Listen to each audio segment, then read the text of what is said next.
2 p.m., so we're going to go ahead and get started. Good afternoon and welcome everyone to the FAFSA presentation, Time Management and Workplace Culture. Do longer hours mean higher productivity and increased passion? My name is Abigail Dove and I'm a Science Policy Fellow at FAFSA and a PhD candidate at Johns Hopkins. We're privileged today to be joined by two speakers, Dr. Julie Overbaugh and Dr. Leslie Weaver. They will be speaking with us today about work-life balance and time management in the laboratory setting. Both of our speakers are highly accomplished scientists that pride themselves on a healthy work-life balance. Our speakers will touch on how they were able to achieve a work-life balance and useful tips for others to consider when developing a work-life balance of their own. So as I mentioned, we're joined by two speakers. Dr. Julie Overbaugh comes from the Fred Hutchinson Cancer Research Center, where she is a faculty member in human biology and the Public Health Sciences Division. She is also the director of the Office of Education and Training and the endowed chair for graduate education. She is well respected in her field of HIV research and has been recognized for her mentoring, recently receiving a Nature Award for mentoring in sciences. Dr. Leslie Weaver is finishing up her postdoctoral work at Johns Hopkins University, Bloomberg School of Public Health. Next year, she will be joining Indiana University, Bloomington as an assistant professor and starting her own lab. She has been awarded the prestigious NIH Pathway to Independence Award, also known as the K99R00. So we're very fortunate to have such accomplished speakers talking with us today. I just want to let you know that this webinar will be recorded and will be posted on the FAFSA website within a week. And there will also be a time for questions after today's presentation. To ask a question, please follow these directions as you see here on your screen, and we will try to answer them in the order they were received. If we happen to run short on time and have not gotten to your question, we will collect all the questions for our speakers and post their answers in a Q&A document along with the recording. So without further ado, I would like to introduce our first speaker, Dr. Julie Overbaugh. Take it away, Julie. Thanks, Abby, and thank you for organizing this. Work-life balance is a pretty tough topic to cover in 15 minutes. So in preparing for this, Abby, Leslie, and I talked about a few ways to approach this webinar on work-life balance. One was to talk about all the things in science that can make it challenging to achieve work-life balance and brainstorming on how we can improve the status quo. But to me, it seemed that focusing on the ways that the culture of science could be improved to support work-life balance was not something we are going to make inroads on changing in an hour today, and also not likely to be as useful to you individually as encouraging you to think about the way to find your own path to work-life balance. So this short presentation was crafted with that in mind. I'll ask you to think about how things are working for you now, suggest some general things that I've found can help with working more efficiently, which Leslie will expand on in her presentation, and then ask you to think about whether the lifestyle of science, which is not entirely 9 to 5, fits with the work-life balance you want. Next slide. So I'm going to start with an obligatory slide that we use in our lab meetings, which encourages everybody in the lab to show some things that they've done outside the lab that were fun over the last few months before they talk about their science. And this was actually not something that I initiated. It was something initiated by the lab, and I never get to do it because I don't give lab meetings. So I'm doing it here with you guys today. But what I want to do now is really, next slide, have you reflect on how you approach what I consider the two pillars of science, and that is thinking and writing. So when and how do you get your best ideas? This is important because, you know, science is really about being creative and vision and thinking about what questions we should be answering. So understanding how you get your best ideas is important, and when you get them. And then likewise, writing is a very important part of science. It becomes more and more important as you advance in your career. And so it's important to think about, when do you write best? When are you most efficient at this? And this is very individual, so it really helps to know your own rhythms. I mean, I think there's common themes for different people, but what helps me to re-energize and think and write clearly, and as you saw probably from the slide before, that includes a lot of exercise and getting outside, may not be the same as what helps you. Maybe you like movies, music, laying on the couch, which is not a bad thing.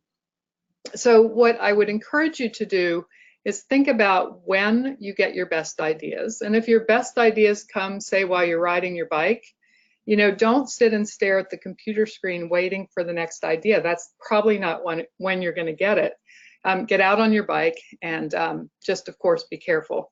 So figure out how and when you're most productive at work, I think, is something that's really important in terms of being able to work more efficiently. Next slide. The other thing I think that matters a lot in being efficient and productive at work is prioritizing. So I'd like you also to think a little bit about how you prioritize and whether you see all things that you have to do as sort of requiring the same level of attention and detail and perfection no matter what. Because, for example, writing a paper requires many iterations of perfecting and perfecting for a broad audience, something that will end up being in the public domain for many, many people to see. And that might require a little more detail than, for example, writing an email to somebody to update them on the work that you've been doing as part of a collaboration. So I think thinking about how those fall in line is important, and I think Leslie will touch on that as well. I guess another way I think about that is, as I look around, how is it that some people are working 80 hours a week and others get the same thing done in 40 hours a week? So I can see this among my colleagues and peers all the time, that there seems to be the same amount of productivity among a group of individuals, but one is working a lot more than the other. Next slide. So I actually had an idea, a simple equation that I came up with when I was walking my dog that I think explains this. And you can see Rico, my dog, at work and at play in the pictures. And I think that what really explains this difference between people is a personality and approach factor. So my equation is that time to get something done equals the work that's required to actually accomplish that, plus a factor that is your personality and approach. And the things that I think about that contribute to the personality approach factor include how well you multitask and how efficiently you work. So for example, if you have an incubation for 15 minutes, do you use that 15 minutes wisely to get something else done that you were trying to get done that day, or you just kind of hang out and wait till the 15 minutes is up? And so that is an example of being efficient or inefficient. As you move up, it becomes more and more important to figure out how you delegate versus micromanaging. So as you start to have people that you're managing, if you delegate and trust them and train them well, versus being over their shoulders all the time, you can also be much more efficient in your work. And of course, teamwork and cooperation helps. For example, if you're running a gel and just have one lane that you need to run and your colleague is running a gel with an empty lane, if you work together and load your sample on that gel and then pay them back another time, the work becomes much more efficient. So I encourage you to think about your personality and approach and how you might make that factor, I guess, smaller in the equation. Next slide. But what I don't want to do in suggesting that you think about perfection for some things and a different level of quality for others is to suggest that you become sloppy. What I'm really trying to have you think about is maintaining rigor and quality appropriate to the task at hand. So finding that balance. Don't compromise in producing high quality work, but find the most efficient path to get there and realize some things require higher standards than others. Next slide.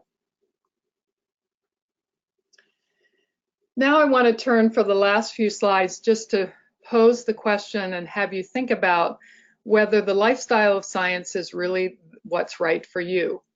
And I want to ask you two questions, and the third one will sort of fall from that, but think for a minute about the thing you accomplished recently at work that you're most proud of. And then think for a moment about the thing you've done outside of work that was most fun, fulfilling, or meaningful to you. If one or the other is hard to answer of these questions, then the other question I have for you is that telling you something? So if you could not come up with anything you've done recently at work that you're proud of, is that telling you your work isn't fulfilling you as much as you would like it to, and why? And if you didn't come up with anything that you did outside of work that was fun or fulfilling, is that okay with you? And that's a very personal thing, but it's something I think that it's important to think about. Next slide. The other question I leave with you is, do you feel like you personally strike the right balance between your work and the other things you value in your life? And that is a question that you need to think about. What's the right balance for you personally, not the right balance for others around you, and being influenced by what people around you think is the right balance versus defining what you feel you need for yourself. And I think Abby will touch on this a little bit at the end, because what suits me may not suit you and vice versa. Some people need more social time, family time, outside interest, quiet time than others. Others prefer to think about the challenge of their work and find the long hours at work and thinking about science is very rewarding. And I think about a colleague of mine who's a bit senior to me, who said to me recently that he was going to stop working on Sundays. And I was kind of stunned by that, because I rarely am seen working on Sundays. And he had told me that over the 40 or so years of his career as a mentor and PI, he'd always worked Saturdays and Sundays. And to him, that was actually what he wanted to do. And it gave him the feeling of accomplishment that he wanted and needed. But for me, that personally would not work. Next slide. I would also make the point that, you know, what you find for your balance between work and life now is probably the balance you'll have through much of your career. I think a lot of people think, well, if I just get through, you know, my graduate exams, or I just get my PhD, or I just finish my postdoc, or I just get my first grant, that things will change. But really, a lot of it comes from you, because the outside pressures to accomplish things will probably remain the same. They'll increase with time, but you'll get better at managing them. So don't imagine that you're just doing this for a certain number of years and that life will change in your science career. I think it's how you structure your time now that will help you going forward. And whatever it is that you're doing now, whatever that balance is, asking yourself if you're happy with it. In the end, you have to think about whether you're realistic about whether you can have the job you envision and have the other parts of your life. It's not meant for everybody to do science. And some things often do have to give to be successful in science. When there's a grant deadline or another deadline, that can be demanding and require some of your time beyond sort of a structured week. But I would make the point to you that almost any interesting career I can think about has that kind of balance of needing to occasionally jump in and just throw yourself entirely into getting the work done. And the other side of that, of course, is to say, okay, if you didn't end up in this job, would you be happy? Because it is a trade-off between those two dynamics, if you will. Next slide. The main point I hope I've sort of conveyed in this too is that one size does not fit all. You need to find your own personal formula that fits you, your desired lifestyle, your goals and ambitions, and be realistic about whether your ideal lifestyle is compatible with the job. I would also like to make the point that the work-life balance mindset is different in different institutions. And I was coming back from a birthday party a few weeks ago at Fred Hutch and going back to my office and was thinking about this talk and took this photo because on a sunny night in Seattle in the summer, this is pretty much every hallway at the Fred Hutch. There's not a soul in it. Everybody's out having a good time. Now, winter, of course, is a little different. But the point is, I think that different institutions have different cultures. I would say that the science in at the Hutch gives up nothing to any institution in the world, and yet we have a mindset that we also play hard and maintain work-life balance. I mean, in the end, again, this is not a 9-to-5 job. It doesn't have to be a nonstop 50, 60-hour-a-week job if you use your time wisely. At least that's been my experience, and that's been my experience at the Fred Hutch. Last slide. Finally, I want to point out an article that a student of mine sent to me. She's now starting her own lab. And this is an article written by Ronald Bale about his reminiscing about what science means to him and what the important parts of science are to keep your eye on. And I think what's great about this is he, articulates nicely that we need to keep enjoying the discovery of science and the victories of science and even other people's discoveries to really have a healthy science lifestyle. And again, I would encourage you to take a look at this article. Thank you for listening. I'm going to turn this back to Abby, and I just want to encourage you all at some point today or this week to go take a walk and think about some of the questions I raised that I know you didn't have enough time to really think about while we're sitting here. Thank you. Great, thank you so much, Julie. Self-reflection on your personal work habits is really important for establishing time management and prioritizing a personal life. And we at FASA especially love the idea of showing something at lab meeting that you did outside the lab. And I just wanted to ask you a quick question. So how do you think that a trainee could handle a situation where the PI expects them to be in the lab all the time and doesn't kind of allow them to have this work-life balance? I guess I would say a couple things to that, Abby. One is, as you're picking a lab, and this isn't always possible, but, try hard to make sure you find a lab that fits your needs. And usually that is one that doesn't require that kind of lifestyle. But I think the other thing that you possibly could do is try to interact with your PI around a format that is more about milestones. Perhaps suggesting that you come up with a list of things you need to accomplish and then do a check-in, and perhaps showing that you're accomplishing what you need to accomplish, and that PI might focus less on whether they see you there on a Saturday morning or Sunday morning if you're actually getting things done and showing the person that. But it is hard to navigate people who have that mindset about their lab, and so keeping that in mind as you're choosing labs is obviously an important part of it. Great, thank you. We have also one more question before we move on to the next speaker. Can you touch on how one can deal with the issue when your most productive time and life balance criteria do not match your PI's preferences? Again, I guess that approach of trying to focus on what you accomplished and milestones with your PI might be helpful. Most people running labs ultimately want to see the productivity of the lab members. And so if you can work around some sort of structured document that keeps coming back to what do you expect to accomplish, and yes, I did it, or, I didn't get this one done because the experiment didn't work. But keeping it very focused on that might be helpful. Great, thank you so much, Julie. We're now going to continue on with our next speaker, Dr. Leslie Weaver. Take it away, Leslie.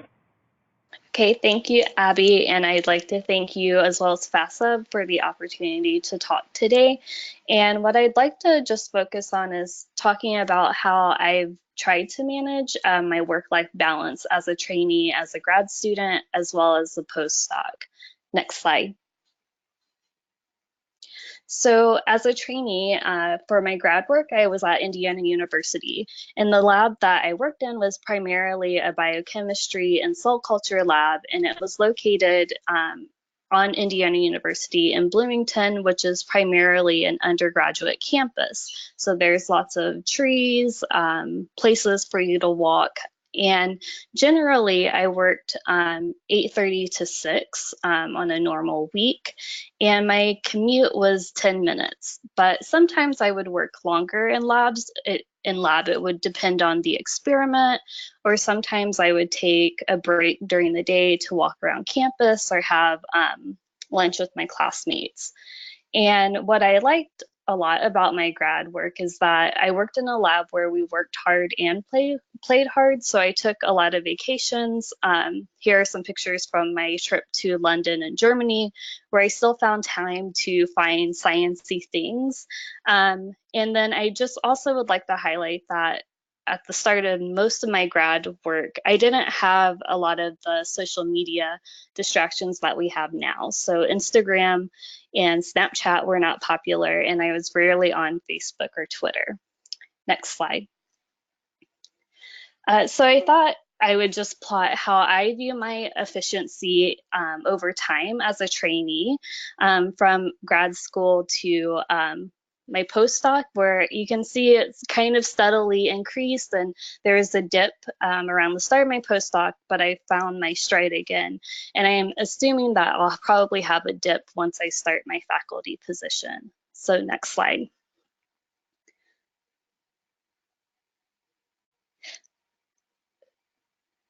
Oops. Okay, so if you think about grad school, it's kind of like you're doing a climb towards efficiency over time. At the beginning of grad school, you're primarily focusing on your classes, you're learning how to work in a lab by doing rotations, and you're possibly adjusting to a new town or city. So it's kind of unrealistic to think that you're going to be at your most efficient state during all of this time and adjustment. And once you get to your qualifying exam, you've learned a lot about the lab that you've decided to be in, but you still may be taking classes or working as an assistant professor. However, once you get to the middle part of your graduate career, you're primarily focused on managing your projects, presenting your research at seminars and at conferences, and publishing some of your papers. So that's where you really see the steady increase in your productivity. And that's where I found that I could adjust my work-life balance the most, was during those middle stages of grad school. And once I graduated, I felt as though I was at my maximum productivity, where I was still able to have a good work-life balance outside of lab. Next slide. So some of the lessons that I learned in grad school for efficiency was, for me, I felt as though I was more efficient during the day if my workspace was organized. So I would spend less time searching for items, and I could see what reagents were missing or needed restocking. One thing that I learned right in my first year after joining my grad lab was that I should set up for time-consuming experiments the night before, and that just let me come in the next day ready to get started with this experiment that may be a little bit more challenging. The other thing I learned was that if you stick to your deadlines, that allows that you can be your most efficient as possible, and it will allow you to work in that time to reward yourself once you've met that deadline. And it also allows you to stay focused on your primary goals, and so that you can attain them. Next slide. So the way that I found balance in grad school was that I spent a lot of time with my cohort, and so we did a lot of celebrations, such as passing or finishing the end of our first year, pacifying our qualifying exams. I also had crafts and hobbies. My main hobby was to travel, but I also took up paintings and ceramics. And then even though social media wasn't as daunting when I was in grad school, I did unplug a lot from social media. And I felt that, at least for me, that's what worked. Next slide. So as a postdoc, I moved to a Drosophila lab, and it's primarily on a medical campus. So I don't take as many walks during the day. And as you can see, my work hours shifted a little bit. So my first couple of years, I kept kind of like a 9 to 5. And then I had a period where I worked longer hours. And now I've shifted back to kind of a steady 40 hours per week. But I've added mental health days, taking time for myself. I have a new puppy, Zoe, that you can see here. And I've also joined a book club. Next slide. So I say that there's a dip after you graduate when you start your postdoc because it's similar to grad school. You're possibly moving to a new town, you're starting in a new lab where they may use similar techniques but have tweaked it a little bit that's fit for that lab. And you're not just managing one project, you're managing multiple projects as a postdoc. And also you're juggling new time demands and opportunities. So as a postdoc, you're coming in with an abundance of knowledge that everyone's going to try and soak up. So it's up to you to manage how you deal with that time demand. But usually the lab time from being not as productive to productivity or as efficient as you can be is easier to accomplish during the first couple of years of your postdoc. And so I didn't spend as much time trying to figure out how to be efficient in lab as I did in grad school. Next slide. So keeping the tips for efficiency that I learned in grad school, which I carried over to my postdoc, I also added these additional things. So don't take on more than your job, quote unquote, description. As I mentioned earlier, you're often asked to do a lot of things because you have a certain expertise. And so it's up to you to determine whether those opportunities that may be presented to you are a good use of your time, and if there's something that you truly want to do. I also restrict work time for work, so I don't check my email as much as I think people normally do, especially since you can have your email on your phone now. I don't check my social media at all during the day, and I limit my text messaging and phone calls. So if I'm really busy working on a grant or a paper, I just let my friends and family know, hey, I'm not going to be checking my phone or texting from 9 to 5 for this period of time. In addition, I set weekly and monthly goals. And so I set my monthly goals to be like, I want to finish this experiment and make the figure for my paper, such and such. And then I work backwards by setting many weekly goals to accomplish that monthly goal. And it comes down to prioritizing experiments. And that way I can limit my tasks to complete to 2 to 3 at most per day. Next slide. So again, similarly to grad school, my balance in my postdoc is primarily making time for my family and friends, my crafts and hobbies, and unplugging from the internet. I think it's really important that if you want to have this balance of work and life, that you really make time for when you're at home to be at home and try not to let the work part of your life filter in.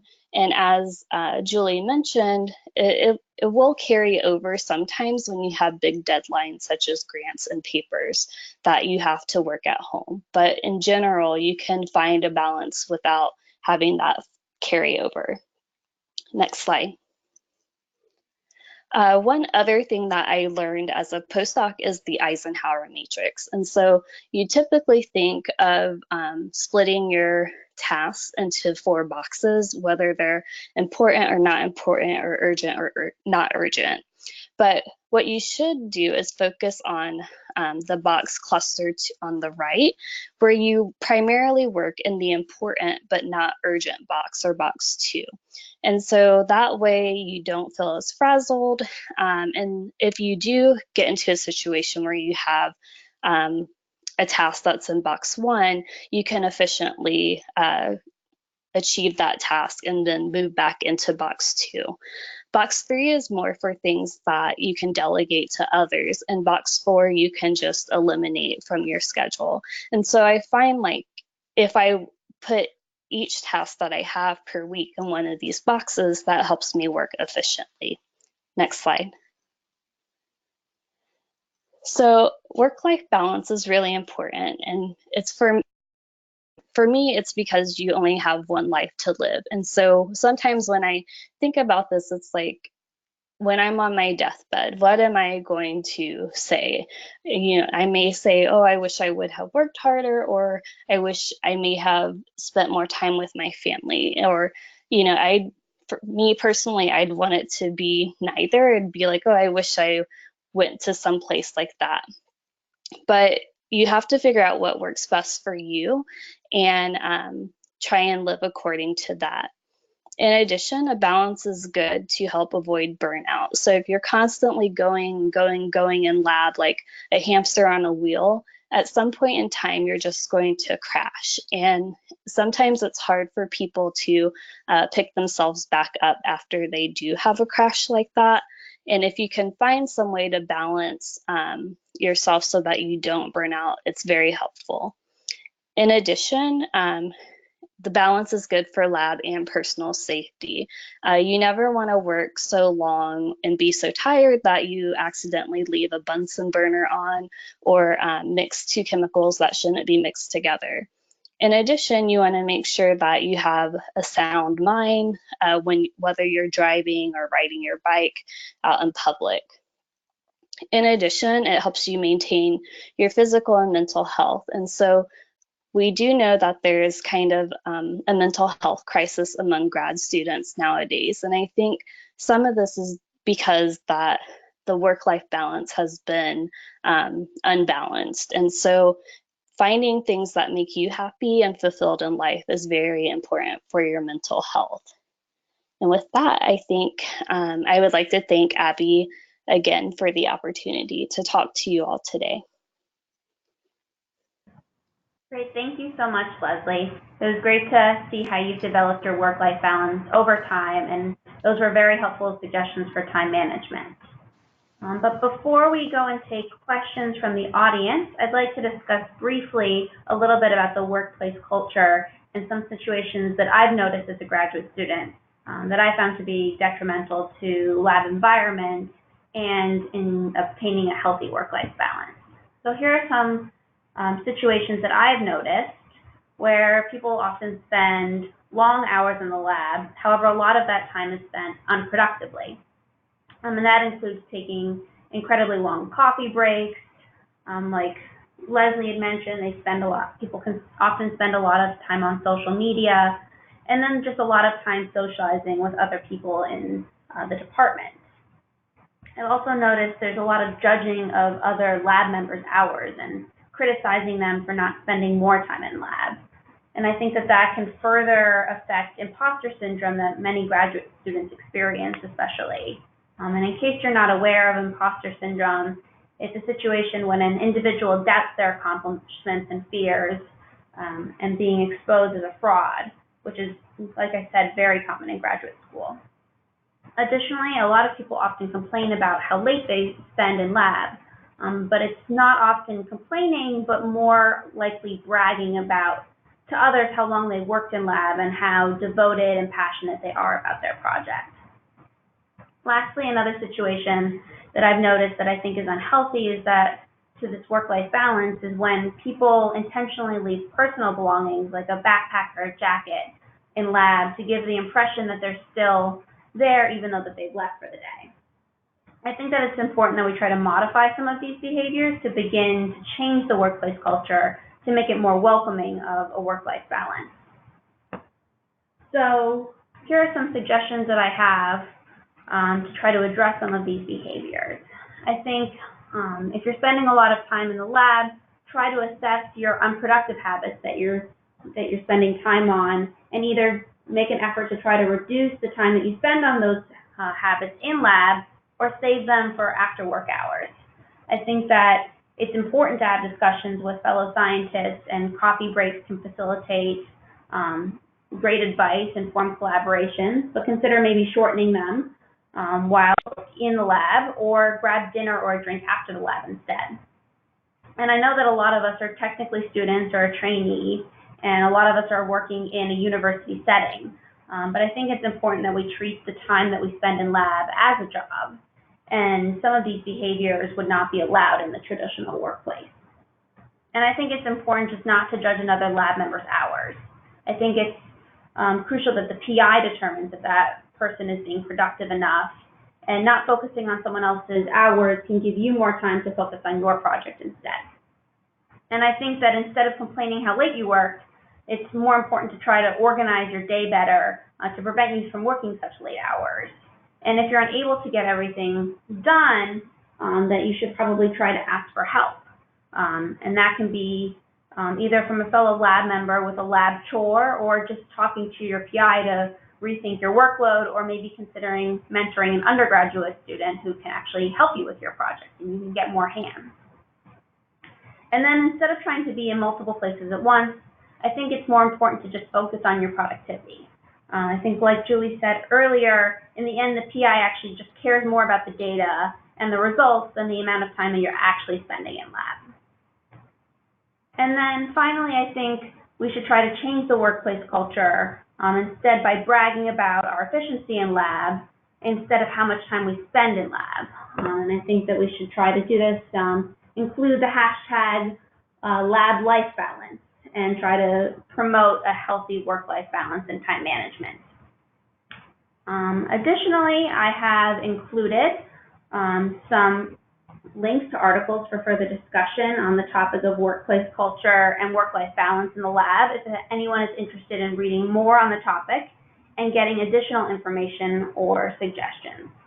And with that, I would like to thank both of our wonderful speakers and open the floor up to questions.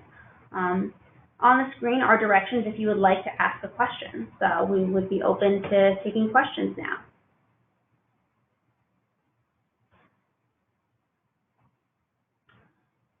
Okay. So let's see.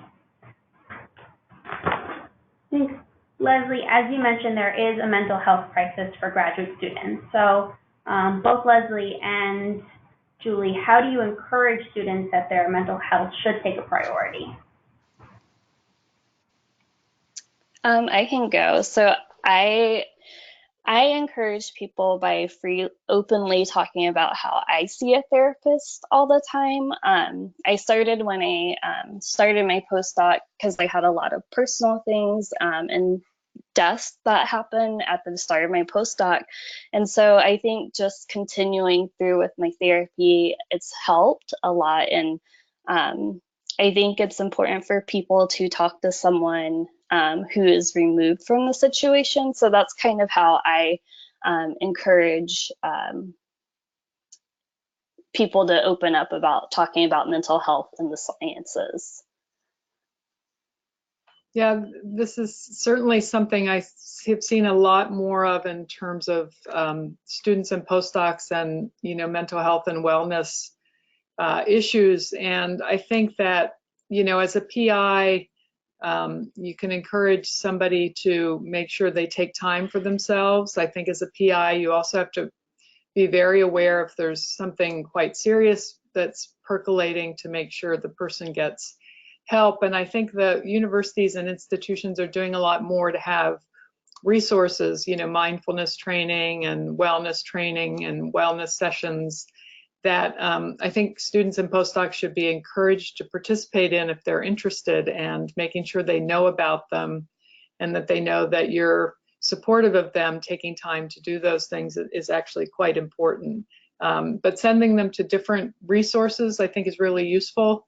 As Leslie mentioned, resources like therapists are very useful, mindfulness training, other things that they can do. But as a PI, I think it is quite important that you recognize signs of students hitting that place where mental health is being impacted by their work.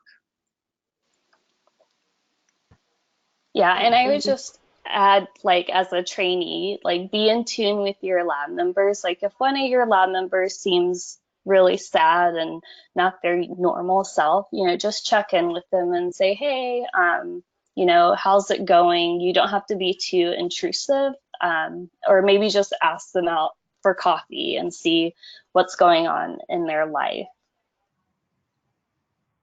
Great, thank you. So I think this question would be perfect for you, Leslie. What are some specific tactics to set a lab culture of work-life balance from the get-go as a new PI? That's one that I think about a lot.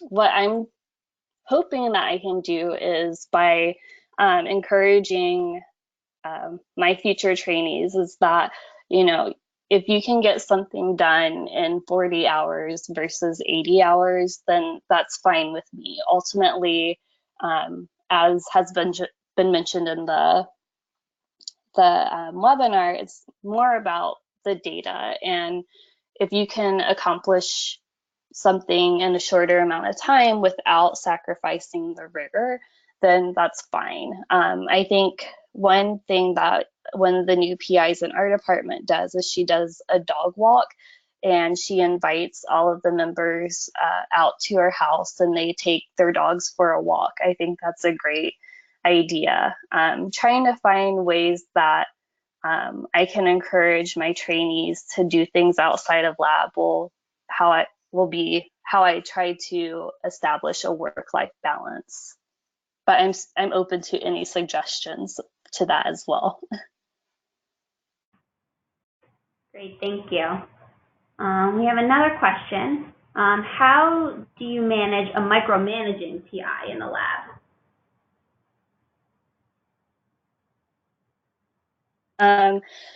That's an interesting. I can answer from a trainee perspective. So I sometimes, the way that I got through it a little bit in grad school, I wouldn't say my grad mentor was a micromanager, but she liked to have meetings with us every other week. And I kind of went to her and I said, you know, I would like to show you data once I have all of the ends completed, and we can talk about things after I have the statistics finished. So it's kind of like how Julie mentioned earlier. It's like if you put the goals in front of them and say, I didn't accomplish this, or I accomplished this, but not this because the experiment didn't work. You can kind of, and then say like, this is how long it's going to take me to troubleshoot and then complete the experiment. Maybe that's how you can kind of work around that PI.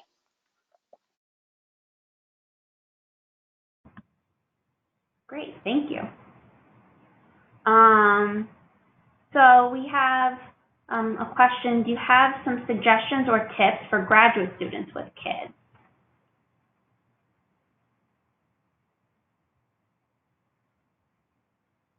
So I can say from the perspective of, you know, my lab over the years, many of the people in the lab have had kids during their time in the lab. And I think, you know, it's hopefully your PI recognizes that there's going to be a period where you have a lot of outside demands and things change. But I think just being open about that and making sure you're checking in so that you know what the expectations are, and can also, you know, try to make sure they understand that things are a little bit different for you now if they don't understand it intuitively, is probably the best you can do. As students too, I think that, you know, you have thesis committees, and among your thesis committee, maybe people who have young kids at the time who also you can talk to for support, and perhaps have them, you know, be your advocates in the committee in terms of maybe slow down in progress, etc.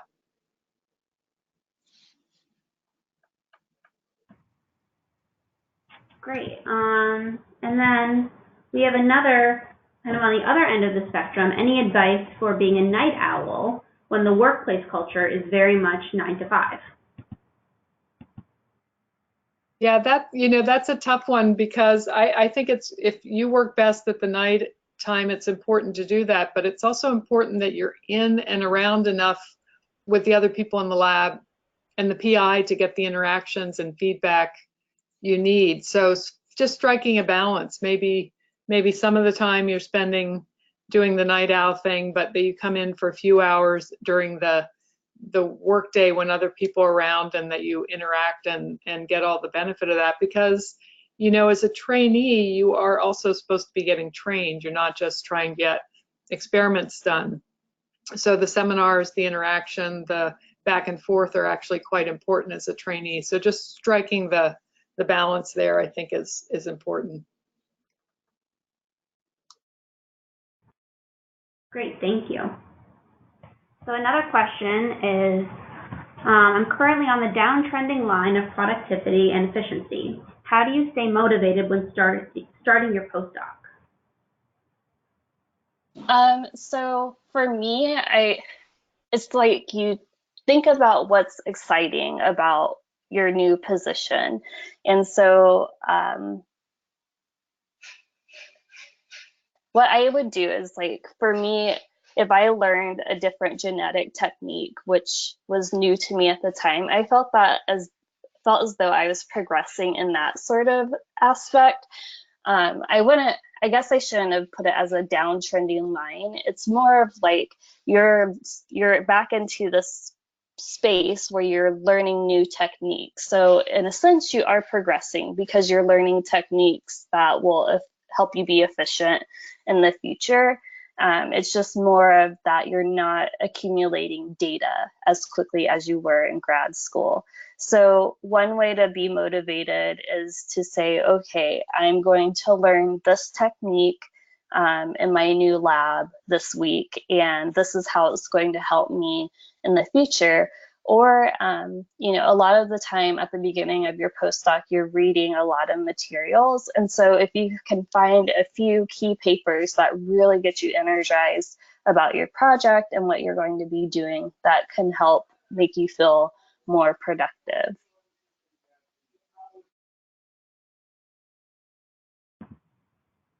Great, thank you. And so this is from a mentor. As a mentor who does not want to focus on milestones, who wants to focus on milestones and not micromanage lab members' time, how would you discuss more hours in the lab when the milestones are not being met? Well, I think sometimes you do have to be pretty frank about that, because if you think the milestones are reasonable to accomplish in a reasonable amount of time in a work week and they're not being accomplished, it's also important for the trainee to understand that the way they're moving forward may indicate they're not really going to be successful in science. And so that's really up to them, to make that decision of being able to achieve certain milestones to be able to get a PhD or be a successful postdoc. And I think framing it in that way is also often helpful. Like, do you want to reach these goals? And, how can you get there? Because you're not making the milestones that would be needed to reach your goals. One approach is to spend more time in the lab and really try to crank something out, and just having that conversation. And I think if the student or postdoc reflects on that and decides that they really don't want to work harder and make those milestones, they're also making their own decision, which is important in anybody's career, because it may not be for everybody to go down the path of getting a PhD and doing a postdoc and going on from there. I would also suggest sitting down with your mentee and seeing how they're distributing their time. So if you see that they're not setting up their gel during a long incubation, maybe you can highlight some of these places where you feel as though they could be more efficient with their time in the lab, or help them set mini goals for the week, and then have them report to you maybe in an email how they accomplished those goals. Again, if the science route is kind of what they want to go through. Yeah, I like that. I like that suggestion, because I do think that also trying to find ways to be helpful to get them where they need to go is always the best thing. And I think those suggestions really are aimed at doing that. Thank you. Okay, so another question. Can you discuss strategies for taking vacation time and personal days? What if your lab does not have an official policy and you feel like you can't take a day off? So for me, I've worked in 2 labs where the PIs have not really delegated how much time you can or cannot take off. So, but here at Hopkins, they have made a kind of a law, if you want, so to speak, that postdocs have to have at least 2 weeks of paid vacation time. And I think maybe finding some sort of postdoc association or grad student association that can help ensure that there are certain rules that are followed by the university, then that's one way to navigate with your PI. Also, if you're a new grad student or searching for postdocs, talk about these things with your potential mentors up front so you can see what they view as taking time off, and also talk to people in the lab about how they navigate taking time off. And some of these things, I think, this is an example, and there's been other questions where I think it's been true too. Most of your institutions have an ombuds person who's kind of there to help you navigate some situations like this where the PI is actually going against the rules of the institution, and maybe you don't feel ready to directly confront them. I think the ombuds can be useful because first you can figure out whether what's happening is appropriate, and if it's not appropriate, what the recourses are for you to pursue. And I would encourage you in any situation that's where PI is behaving in a way that doesn't fit with the standards of the institution, that you consider going to the ombuds person. They're a neutral party. They're not going to disclose your information unless you indicate that's okay. So you can just get some good ideas from them about situations like this. Great, thanks. So we have another question. What is your opinion about the concept of 996? And that's where you work from 9 to 9 for 6 days a week, and is indicative of your ambition to succeed in academia, or maybe 9-9 for maybe a 12-hour workday for less hours or less days a week. I have to admit I've never heard of that, but I personally can't imagine that I would be effective working those kind of hours. I mean, there's only so much you can accomplish without sort of burning out from what you're doing. So it's not a concept that I've heard much about. Maybe Leslie has. I haven't heard that concept, but I can talk from personal experience where I did work for about a year from 6:30 to 6:30, and I burned out. And I'm still trying to recover from that burnout. So it's not something that I would encourage. And also, as Julie had mentioned with the night owl question, you're missing key time with your lab members, or just like that extra day that you could, well, if you work 9-9 for like 4 days a week, then you're missing a day that something could happen in lab. And also you have to think about how lab work, so a lot of us work with model organisms, and so it's just not effective because you have to go with like what the fly or the mice are doing at that certain time. Thank you. So sometimes students will start to avoid the lab when experiments are not working or they're experiencing stress from the graduate program requirements. How do you encourage the student to come into lab when they need it in this reversal of situations? Well, sometimes I actually encourage them to not come in the lab in that situation. I think sometimes, at least I haven't done experiments for a long time, but I do remember that sometimes it just felt like the world wasn't working. You know, I'd do an experiment and I'd done it before and it just wasn't working. And I see that sometimes with students, and then they get frustrated. So I actually think it's good to have the conversation of like, I need a few days off to just go do something else and come back to this. And also sometimes I encourage them to put that experiment down and take up a different one, and then come back to it, so that they, again, that frustration thing can really hang with you. And so I think it's useful. So if you're a student, I would just encourage you to talk to the PI about it rather than sort of avoiding coming into lab, and, you know, try to get them on board with the fact that you need a little break. You need to maybe refocus on something else and come back to it next week or whatever.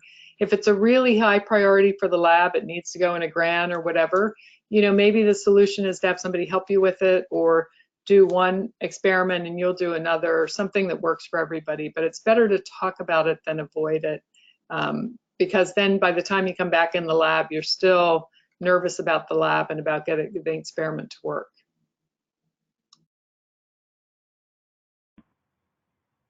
Great, thank you. So how do you combat the drive to accomplish a lot of work by stacking your day with multiple tasks while still attending the required meetings and seminars? Seems like the only way is to work longer. How can we change that mentality? For me, it's still the having 2 to 3 workable tasks a day. On days where we have lab meetings or seminars, I don't plan to get on the microscope, do all my fly work, mount slides, and attend those meetings. It may be that I just get my fly work done and I mount a couple slides. And so being realistic about how much you can accomplish with the high rigor that you should have as a scientist is how I balance those days. But I don't know how that is different as a faculty. I'm sure there's more meetings that you have to attend, but it's just, I think keeping a weekly goal and making sure that you meet that goal is helpful. Yeah, I would agree with you, Abby, that there's just increasing numbers of sort of hour-long events in the day where we're expected to participate, and I think that you do have to pick and choose. Some things like seminars that are required part of your curriculum, you kind of have to go to, but then you also want to go to the ones that interest you outside, and you have to find a balance with that. I think that at some stages in your career, you have to comply better than other stages, if you will. Now I do pick and choose more about seminars than I used to, because nothing's going to happen to me if I don't show up at the seminar, right? So I really pick the things that I think are important and interesting to me. But I think it is a difficult thing, and I think the idea Leslie put out there of making sure that you put them into the mix of things you need to accomplish that week and keep your list reasonable is a good way to go. Great, thank you so much for answering all those questions. We're gonna wrap up now,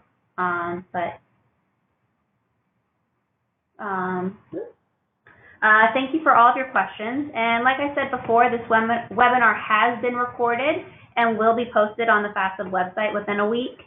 And by registering for this webinar, you will be notified when the recording is posted. And again, my name is Abigail Dove, and I'm a Science Policy Fellow here at FASTSub. And if you have any further questions, please feel free to reach out to me.